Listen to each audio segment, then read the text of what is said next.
Hi, I'm Bowen, and welcome back to Burst the Bubble. I know, no fun microphone today, I'm sorry. But today we're going to be talking about the woman who moved to Afghanistan. Normally we're more lighthearted and try to be more lighthearted, but today we're going to talk about something a little bit deeper, which is this issue.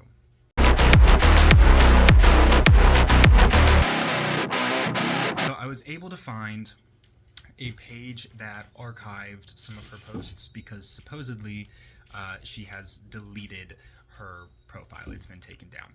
We're going to watch a piece of news coverage about her real quick, and then we're going to talk about the overall situation and sort of I'm going to give my thoughts, and I'm going to look at an angle to which, somebody could justify doing this with their life. Alex Sunny's account has been deleted, and many fear she is already being controlled. Alex Sunny previously posted a series of videos on social media recounting how she met an Afghan man on Snapchat. The two dated for 2 years but only met once, and she decided to give up her life in the United States and go to Afghanistan to marry him. The American woman has now disappeared from social media, and it is believed that she has arrived in Afghanistan and is under strict control. Reports now suggest her husband has been barred from entering the U.S. over suspected human trafficking. Several women have come forward claiming he love-bombed them and tried to lure them to Afghanistan as well. One wrote, "That's my boyfriend. I visited him last week." In his own videos, no women appear, only local men. Alex Sunny is nowhere to be seen. This silence fuels fears that she may have lost her freedom under Taliban rule, where women have little control over their own lives. She had once suggested moving elsewhere, but he insisted on Afghanistan.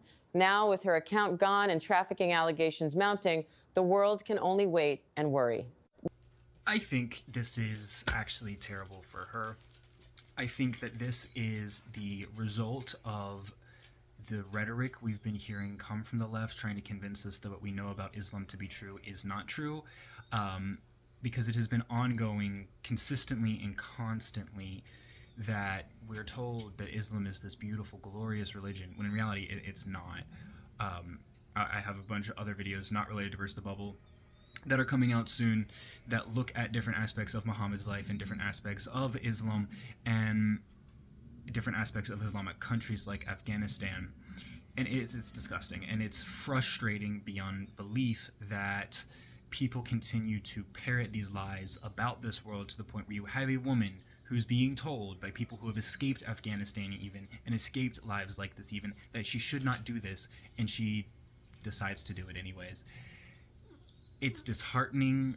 It's somewhat terrifying that is how far the propaganda has been able to go. And she's deleted her account. She said she was going to move. I hope she didn't. I hope she deleted her account because she changed her mind and was embarrassed.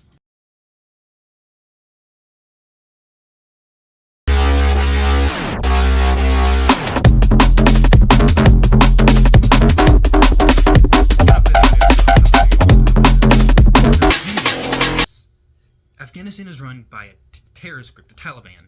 It is fundamentally Islamic. It is exactly what Islam is designed to be. It is oppressive, and it is coercive, and it is controlling.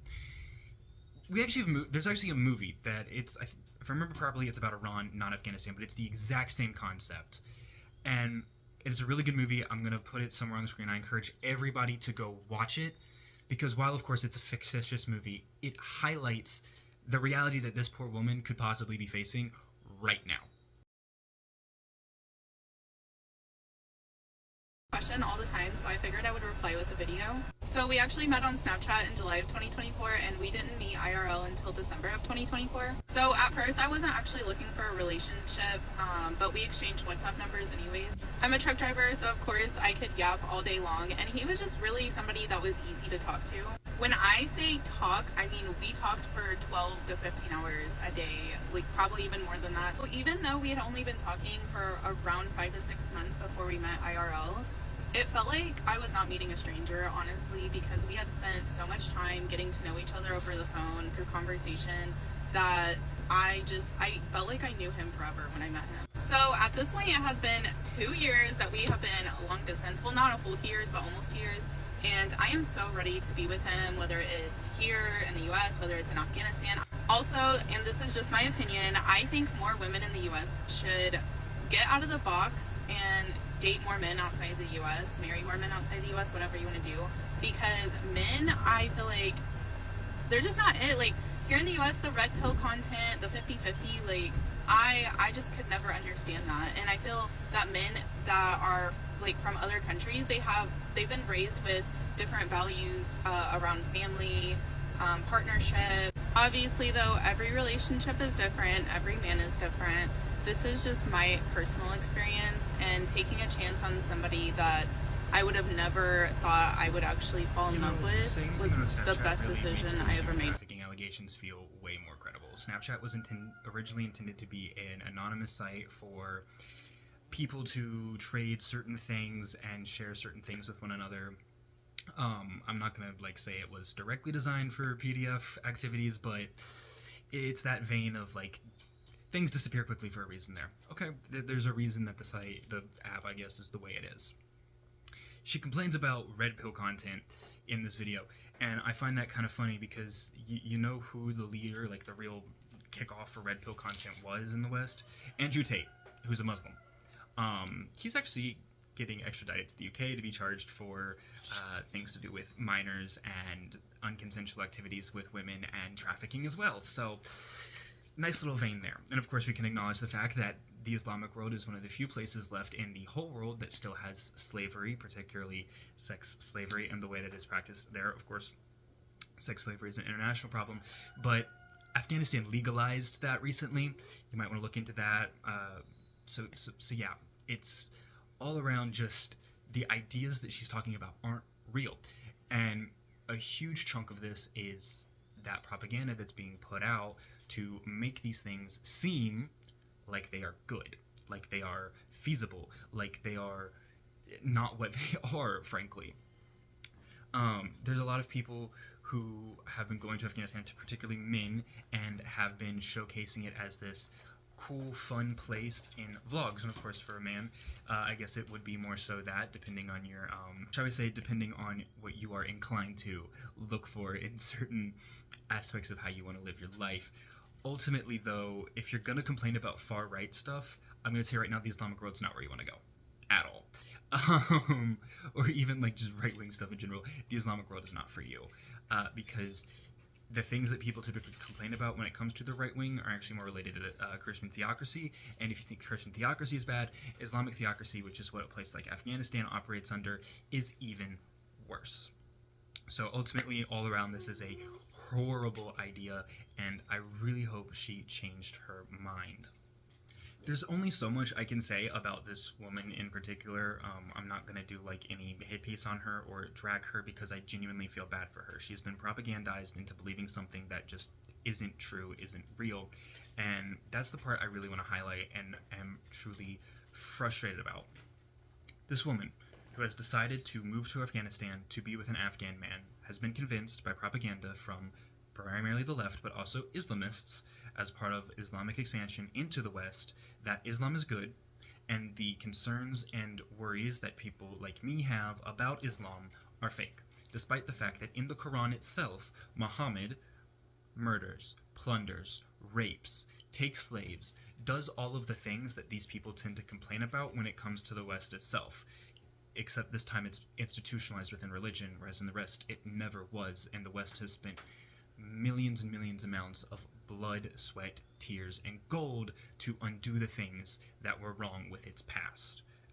These countries have it. There's Afghanistan, Iran, even like the UEA, Saudi Arabia, Qatar.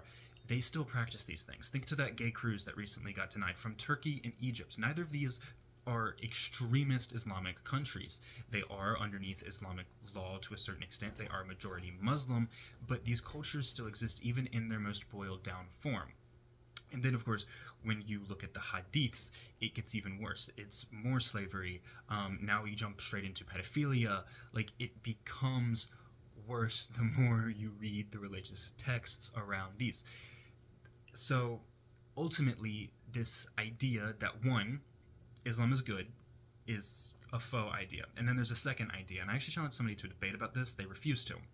The second idea is that Islam is somehow...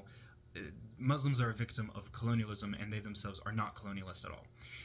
The expansion of Islam, in part, triggered the Dark Ages for Europe. The Islamic Golden Age was built almost exclusively off of information that it plundered from Western countries. And when I say that, I do include ancient Egypt and Persia in that, as they were fundamental to the development of the West.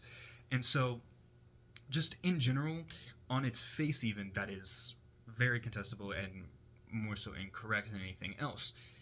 Then you have this idea that Muslims are a victim. Well, Muhammad started off, doing a whole video on this, by the way, Muhammad started off as essentially a warlord. They're not victims, and they never have been. But this lie has been peddled, and that is something that the leftists, the Marxists, have also been able to take, because they are against these ideas of like imperialism and nationalism and expansionism. Even though it is a collective ideology, it doesn't like other collective ideologies because it's not their collective ideology.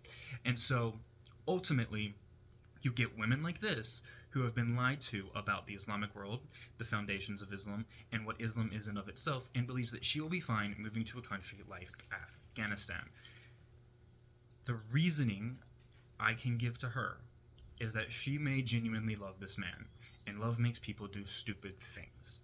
And so I think that is the sort of both sides of this, is we can acknowledge the fact that she has been propagandized, we can acknowledge the fact that she is about to do something or has done something horrific with her life, but we can also look at why she did it, and she did it for love, which I'm not going to say is something that should be vilified, but it's something that should remind all of us that love can make us do crazy things, and maybe we should listen to the people around us warning us about that. Thank you for watching. This is going to be very shorter. Apologies if you were looking for a much deeper dive into this. We don't do that on Burst the Bubble. This is more just relaxed, hee ha ha fun content. I hope you all have a great rest of your day. Please put your thoughts in the comments, and remember to like and subscribe. God bless.